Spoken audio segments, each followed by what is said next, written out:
Hello सभी को नमस्कार। मैं डॉक्टर रविशंकर मोरा, एसोसिएट प्रोफेसर, डिपार्टमेंट ऑफ संहिता सिद्धांत विभाग। आज हम संहिता अध्ययन सेकंड के बारे में कुछ पढ़ेंगे जो कि एनसीआईसीएम ने दिया है। उसी के अंतर्गत चरक संहिता के जो 13 से लेकर पूरे चैप्टर हैं, 1 से लेकर 12 तक हमने फर्स्ट ईयर बीएमएस में पढ़ लिए हैं। उसके बाद सेकेंड ईयर में अध्याय 13 से चरक पूर्ववाद को पढ़ने को कहा गया है। उसी सिलेबस के अकॉर्डिंग सबसे पहले सिलेबस में हर चैप्टर की इंट्रोडक्शन, उसके बाद उस चैप्टर में कौन कौन से प्रिंसिपल दिए हैं, यानी कि कौन कौन से उस चैप्टर में सिद्धांत दिए हैं, उनके बारे में पढ़ेंगे। उसके बाद लास्ट में उस चैप्टर का सारांश क्या है। उसके बाद हम पढ़ेंगे कि उस चैप्टर में कहाँ कहाँ से क्वेश्चन कितने नंबर के बनते हैं, उन क्वेश्चनों को पढ़ेंगे और साथ में उनके आंसर के बारे में भी डिस्कस करेंगे। तो सबसे पहले हम चरक संहिता पूर्ववाद अध्याय 13 से स्टार्ट करेंगे। तो अध्याय 13 का नाम है स्नेह अध्याय। चरक में है अथातो स्नेह अध्याय व्याख्या साम इतिहास स्मह भगवनात्रे, अर्थात स्नेह अध्याय के बारे में इस चैप्टर में बताया गया है।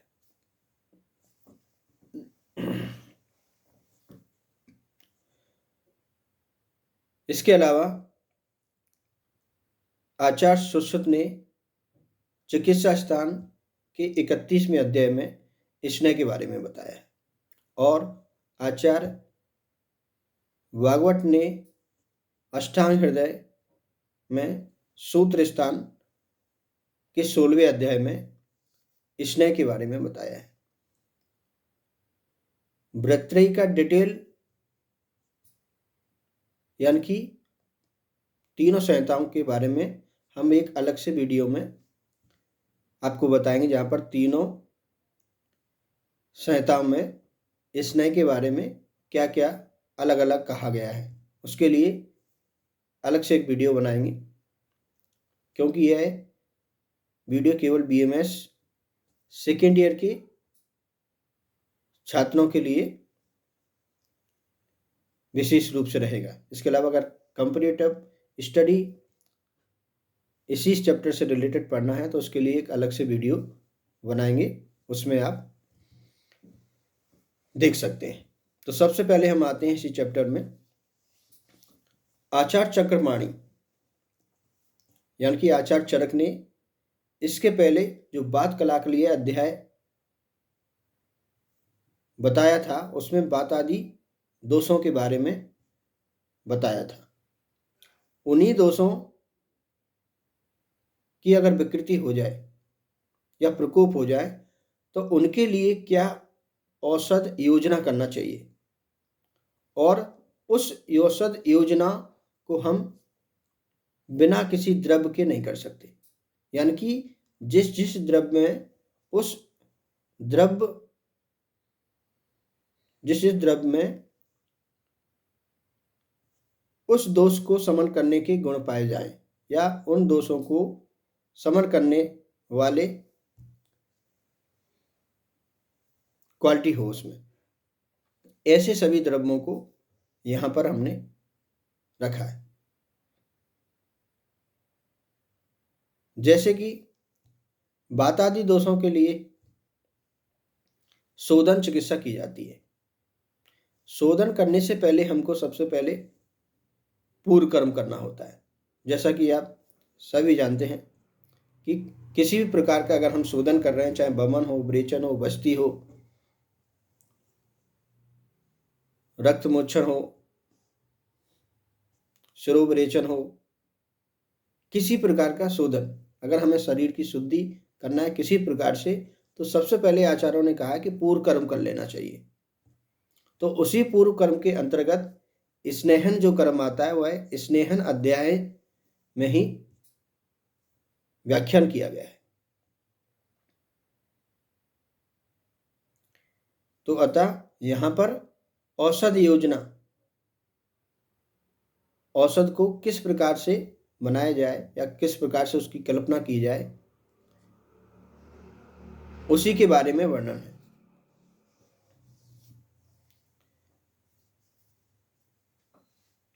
अतः स्नेह अध्याय को सर्वप्रथम इन्होंने यहाँ पर इसलिए लिया है क्योंकि जिस प्रकार हम शोधन कर्म करने से पहले पूर्व कर्म करते हैं, और पूर्व कर्म स्नेह के बिना नहीं होता, क्योंकि स्नेह करेंगे उसके बाद हम शोधन करते हैं।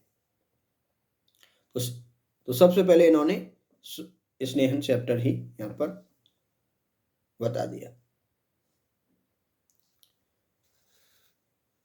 इस अध्याय में स्नेह का प्रतिपादन, या जिस अध्याय में स्नेह का प्रतिपादन किया जाए उसे स्नेह अध्याय कहा जाता है। इसका नाम स्नेह अध्याय इसलिए रखा गया क्योंकि इससे स्नेह से रिलेटेड आचार्य ने यहाँ पर सारी प्रॉब्लम को सॉल्व करने की कोशिश की है। क्योंकि स्नेह कितने प्रकार के होते हैं, स्नेह की योनियाँ क्या होती हैं, ऐसे सभी क्वेश्चन जो अग्निवेश ने पूछे थे आचार्य आत्रेय से, उन सभी प्रश्नों का उत्तर यहाँ पर बखूबी से दिया गया है। तो उन्हीं प्रश्नों की कड़ी में सबसे पहले इन्होंने, यानी कि अग्निवेश ने एक प्रश्न पूछा था कि आचार्य स्नेह की योनियां कितनी होती हैं।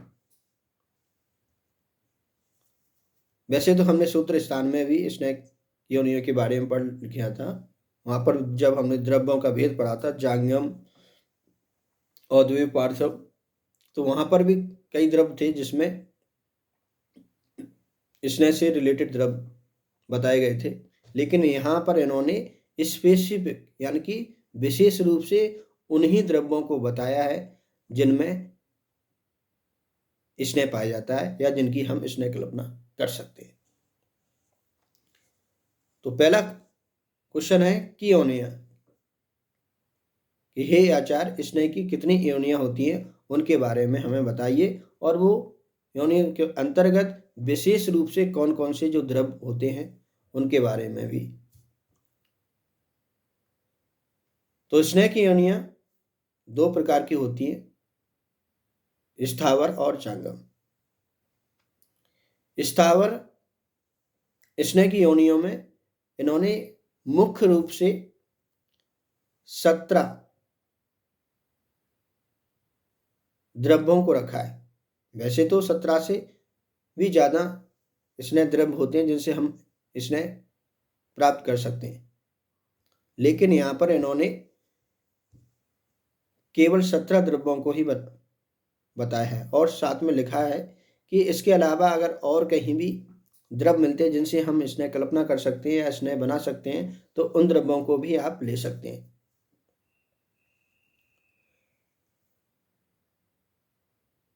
तो अब आते हैं हम स्थावर योनि के द्रव्यों पर। तो ये 17 होते हैं। सबसे पहले इन्होंने तिल को रखा है, क्योंकि तिल प्रधान होता है। क्यों प्रधान होता है इसके बारे में भी इन्होंने एक श्लोक दिया, नेक्स्ट अभी लेंगे हम। तो सबसे पहले हम द्रव्यों के नाम याद करते हैं। पहला द्रव्य है तिल, उसके बाद प्रयाल, अभिषुक जिसे पिस्ता कहा जाता है, विवितक, चित्रा, अवया, एरंड, महुआ, सरसों,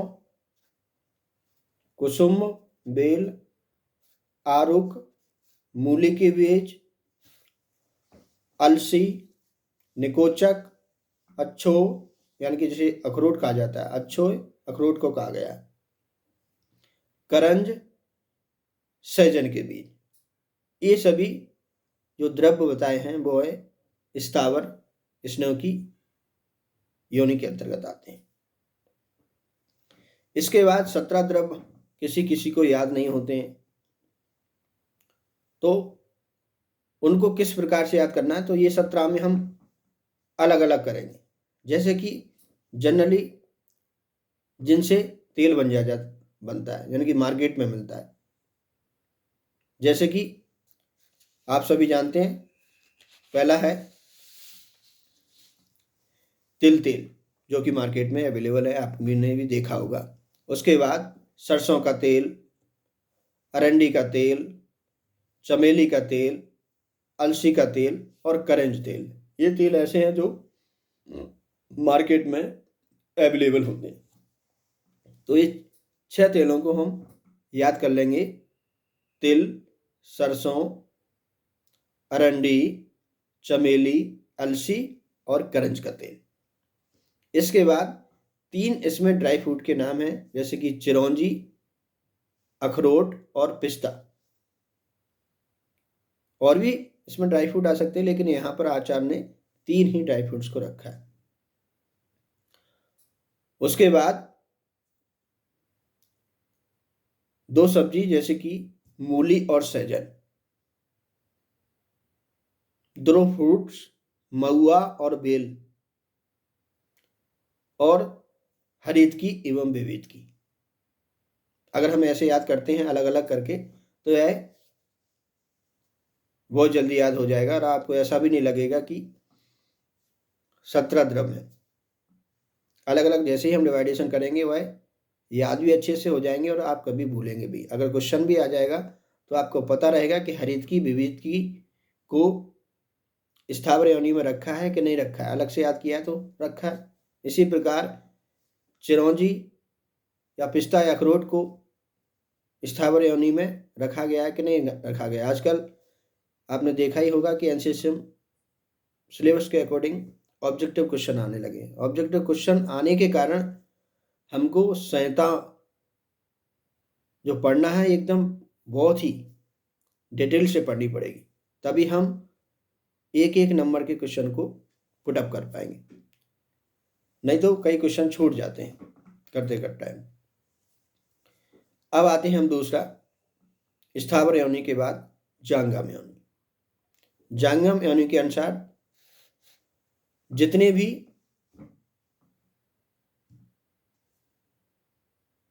जंगली प्राणी होते हैं, चाहे वो पक्षी हो, पक्षी हो या जल में रहने वाले प्राणी हो, सभी को लिया गया है जिनसे कि हमको स्नेह मिलता हो। इसमें लिखा है मत्स्य। मत्स्य से केवल मछली को ही न लेते हुए आचार्य ने बोला है कि जितने भी जल में प्राणी हैं जिनसे हम स्नेह प्राप्त या जिनसे हमें स्नेह प्राप्त होता है, उन सभी जलचर प्राणियों के को हम ले सकते हैं। इसके अलावा मृग से इन्होंने 4 पैर वाले जितने भी एनिमल्स होते हैं जिनसे हमें स्नेह प्राप्त होता है, उन सभी को हम ले सकते हैं।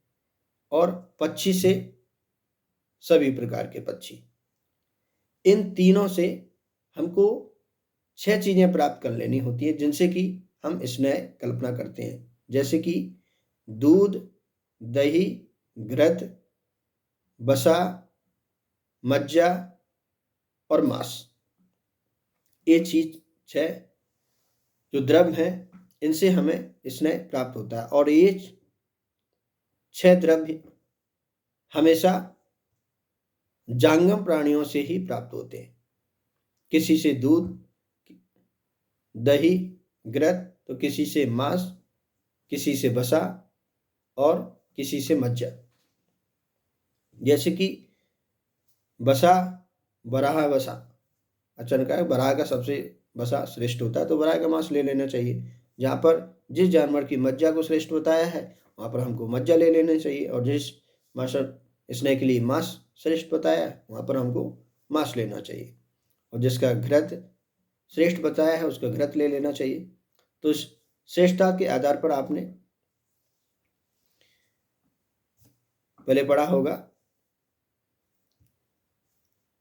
फर्स्ट ईयर में, और नहीं तो हम अभी इसी चरक में भी पढ़ाएंगे। अभी आगे चैप्टर जो आएंगे उसमें एक एक द्रव कौन कौन किसके लिए श्रेष्ठ होता है। इसके बाद श्लोक नंबर नेक्स्ट पर आते हैं। सर्वेषाम तेल जाता नाम तिल तेल विशेष्यते। सर्वेषाम तेल जाता नाम यानी कि तेल की सभी जातियों में तिल तेल विशेष रूप से बहुत महत्वपूर्ण होता है। क्यों महत्वपूर्ण होता है? क्योंकि इससे दूसरी लाइन में इन्होंने कहा है कि बलार्थे स्नेहने चा प्रथम एरंडे। अगर किसी का हम बल बढ़ाने के लिए स्नेहन कर्म कर रहे हों या फिर विरेचन दे रहे हैं तो उसके लिए एरंड तेल बहुत मुख्य भूमिका निभाता है। इसलिए तिल तेल की विशेषता बहुत ज्यादा रखी गई है। एक बार श्लोक हम फिर से पढ़ेंगे। सर्वेषाम तेल जाता नाम तिल तेल विशेष्यते वलार्थे स्नेहने प्रथमे एरंडे तु विरेचने। इसके बाद एरंड तेल के इन्होंने गुण बताए हैं कि एरंड तेल के कौन कौन से गुण होते हैं। तो कटु उष्ण तेल एरंडम वात श्लेष्म हरम गुरु, यानी कि तेल के कौन कौन से हो गए? कटु गुण, उष्ण और गुरु, ये 3 गुण के अंतर्गत आते हैं। कटु, उष्ण और गुरु। इन्हीं गुणों के कारण वात और श्लेष्म को वह हरता है। एक कटु उष्ण गुण के कारण यह वात और श्लेष्म को हरता है। ठीक। गुरु के कारण यह वात को विशेष रूप से हरेगा और तीनों गुणों के कारण वात श्लेष्म को हरता है। और कषाय स्वादु तिक्तस्य, कषाय स्वादु तिक्तस्य योजितम पित्तम हन्नति। यदि हम कषाय स्वादु यानी कि मधुर और तिक्त द्रव्यों से सिद्ध किसी औषध को सिद्ध करते हैं तो वह पित्त को हरने में विशेष रूप से कार्य करेगी। तो इन्होंने एरंड तेल की विशेषता बताते हुए गुणों के आधार पर अगर हम देखें तो कटु उष्ण और गुरु के कारण है वात और श्लेष्म को हर रहा है, और अगर हमको पित्त में को हरना है तो कषाय, तिक्त और मधुर औषधि हो या द्रव हो उनमें हम अगर एरंड तेल को सिद्ध कर लें तो वह पित्त को भी हर सकता है। यानी कि एरंड तेल अपने गुणों के कारण तीनों दोष को हर सकता है, इसलिए भी यह इंपॉर्टेंस है। अब आते हैं हम नेक्स्ट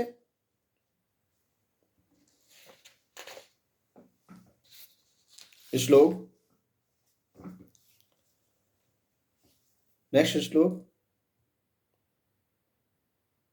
नेक्स्ट टाइम पर हम लेंगे कि सभी प्रकार के जो